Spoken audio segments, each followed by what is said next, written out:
Okay guys, no, simpleng information lang tungkol sa electricity na naman. No, katulad ng nakaraan, ito yung primary, ito yung secondary. Magkakaiba sila ng transformer bank, delta Y. Ba? Ganito ko na yan. Itong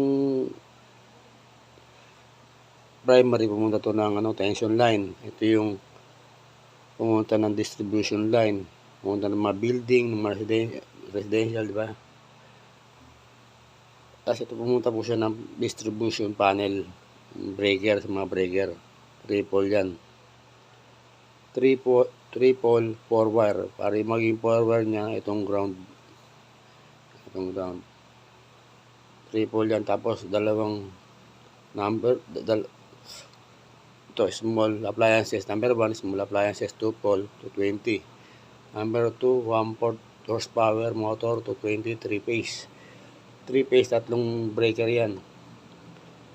Yan o, tatlong breaker. Yan, makikita nyo may mga dot. Yan. Yan sila, yan yung connection nila. Tapos number 3, small appliances, 2 pole, 220. Yan.